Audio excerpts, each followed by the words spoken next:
Bonjour à toutes et à tous, je suis Anissa Papin, responsable de la communication engagement citoyen à la Banque Postale. Et cette année, nous célébrons les 20 ans d'une banque pas tout à fait comme les autres, de décennies de transformation, d'innovation et surtout d'engagement au service de toutes les Françaises et Français. Et pour revenir sur cette aventure hors norme et aussi pour comprendre ce qui a façonné l'ADN de la Banque Postale, j'ai le plaisir d'accueillir Sébastien Richez, historien du groupe La Poste. Bonjour Anissa. Bonjour Sébastien et bienvenue. Commençons par l'origine, 2006, l'année naissance de la Banque Postale. Comment cette nouvelle banque s'est-elle positionnée dès sa création et quel message souhaitait-elle transmettre à ses clients et aussi à la société? 2006, c'est l'aboutissement d'un long processus qui s'accélère à la fin de l'année 2005. Le comité des établissements de crédit accepte enfin que la Poste devienne une banque et l'Union européenne, dans la foulée, va donner l'autorisation à la République de mener ce programme. Opérationnellement, ça se fait aussi très rapidement. À l'origine, c'est une transformation juridique de la filiale EFI-Poste qui se base sur 1 millier de salariés au siège, mais sur la force de vente des conseillers financiers dans le réseau et sur les collaborateurs et collaboratrices des centres financiers. Et puis un positionnement institutionnel et éthique très fort. Jean-Paul Bailly, à l'époque, déclare dans la presse que la Banque Postale serait une banque comme les autres au sujet des règles, mais pas comme les autres dans l'éthique. La ligne est toute trouvée. Sébastien, 2 ans plus tard, en 2008, la Banque Postale s'est vue confier une mission unique en France, l'accessibilité bancaire. Est-ce que pourriez nous dire concrètement ce que cela signifie ? Alors, cette loi de modernisation de l'économie est en fait un rappel d'une tradition installée par la Troisième République, plaçant la Poste comme un acteur de l'activité financière des Français avec la création de la Caisse nationale d'épargne. Cette loi d'accessibilité bancaire, elle témoigne aussi d'un autre rappel, celle de la loi de 90, qui change le statut de la Poste d'un ancien service public à une entreprise publique. En fait, c'est la possibilité pour tout à chacun de solliciter au guichet d'un bureau de poste l'ouverture d'un livret A. André Darigrand, le second président de l'entreprise publique La Poste, avait déclaré que c'était le porte-monnaie des plus modestes. Donc cette mission est noble, notable et singularisante pour la Banque Postale. Sébastien, poursuivons ce parcours atypique.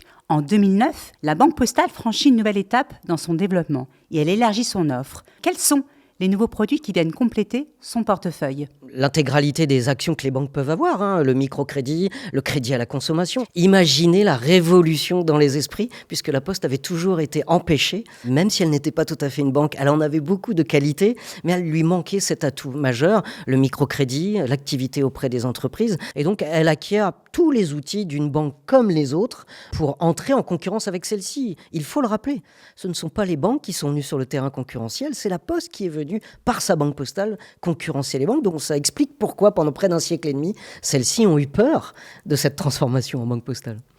Une autre question essentielle, pourquoi l'ouverture de la Banque Postale aux entreprises et puis aussi son engagement dans le financement des territoires en 2011 et ensuite en 2012 a-t-elle marqué un tournant décisif dans son histoire? Mais ça, c'est un fait aussi fondamental. Les services financiers devenus la Banque Postale sont une banque qui s'adresse aux particuliers, aux Français depuis plus d'un siècle et demi. Le champ des entreprises et des collectivités, ce sont 2 nouveaux champs. Et là, cette transformation en 2011 de la relation aux entreprises, elle relève aussi d'une validation des organismes administratifs et juridiques qui accordent à la Poste la possibilité de devenir un acteur de financement du monde des entreprises. Le deuxième point est encore plus important puisque c'est la récupération par la Banque Postale, la sauvegarde souveraine des activités de financement des collectivités locales récupérées de Dexia qui fait faillite suite à la crise des subprimes venant des États-Unis. On est derrière là des enjeux de souveraineté économique pour la France et la Belgique de l'autre côté, puisque Dexia était sur les 2 champs. Vous avez là une concordance d'ouverture d'activités auprès de d'autres types de clients qui est fondamentale pour la Banque Postale, qui va devenir en moins de 5 ans le premier opérateur du crédit des collectivités locales. Et le lien à la citoyenneté est en creux derrière ce positionnement.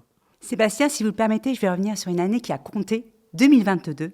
C'est l'année où la Banque Postale devient entreprise à mission. Et un changement qui va au-delà d'une évolution juridique, puisqu'il inscrit dans nos statuts l'ambition d'agir pour une transition juste, en plaçant l'impact social et environnemental dans notre gouvernance. Et depuis, cet engagement guide toutes nos orientations stratégiques.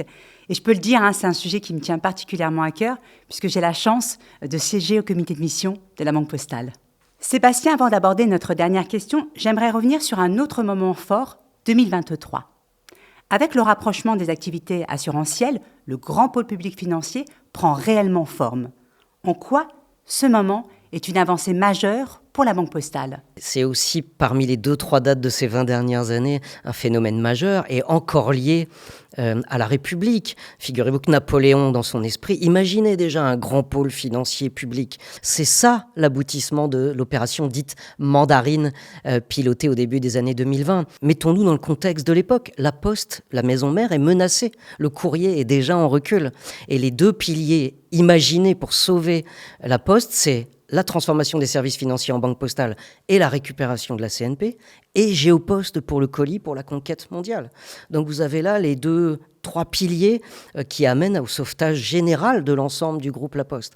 Cette modification, elle se fait par une opération technique donc d'actionnariat qui implique 3 acteurs, La Poste et sa banque postale, la Caisse nationale de prévoyance assurance, CNP Assurance, et la Caisse des dépôts et consignations qui est désormais placée au-dessus des deux. Et La Poste et la CNP ont 2 histoires institutionnelles un peu communes dans les années 90 avec des changements statutaires.